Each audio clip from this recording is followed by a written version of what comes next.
G'day, Kevin here. Just recently finished a Starlink install on the RAM, Generation 3 version 4. We've put our dish up on the roof of the RAM.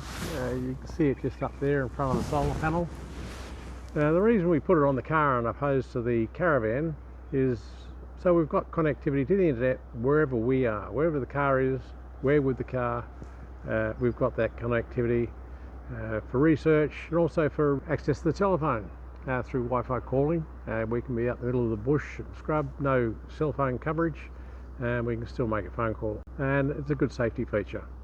Anyway, the install is a little bit different from most. I've used a control board I've created to give us alternate power sources to power the Starlink system, purely because if we're in a caravan park for any period of time, we don't want to be running on the auxiliary battery. We want to utilise the shore power through the caravan to run Starlink. So there's a few variations that we've created. Anyway, we'll run through it and give you a close look at the system. Okay, here's the side view of the dish mounted on the roof. The bracket system, which I got from Amazon.com, has 3 legs, each leg having 2 feet, and each foot's got 2 magnets. So there's 12 magnets all up, 6 big ones, 6 littler ones, all encased in a rubber mounting encasement. And it does not move.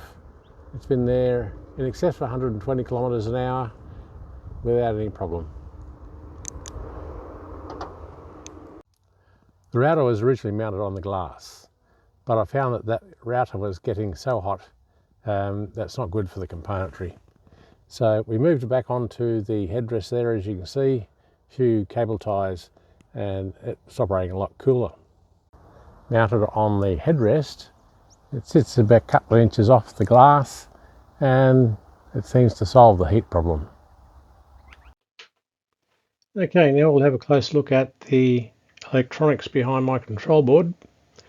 And as mentioned earlier, this is the auxiliary battery in the vehicle. Then we've got the external 12 volts coming into the vehicle, and we'll have some form of changeover switch. At that point, we'll have a remote on-off control switch via key fob, and then we've got the Starlink DC to DC power supply. We use the OEM or original equipment manufacturer's equipment, the router, and same with the dish. Alright, so let's go and look a little bit closer at those devices. Anderson plug, 2 inputs. Now I've gone for a 30 amp 12 volt changeover relay, configured so that as soon as 12 volts is applied to this lead going into the relay, it'll activate the coil and the relay will switch over. That'll happen instantaneous. It stays up without interruption. The way it's drawn here is the default state when unenergized. As soon as you unplug the 12 volts external, the coil here will de-energize. It will cause a back EMF, as it's called, and this diode will shunt that back EMF to earth basically instantaneously. This will make the relay change over instantaneously without any chatter that can happen again, and that will make Starlink switch instantaneously without interruption. That then feeds into a circuit breaker. We better have a bit of circuit protection, 30 amp manually reset circuit breaker. 12 volt switch, as I say, mount all that on a board, then the Cosmos power supply and the rest as mentioned. Alright, we'll go and see what that looks like in reality. This is what the board looks like. As I say, 2 Anderson plug inputs. The brown wire here is the 12 volts to activate the relay.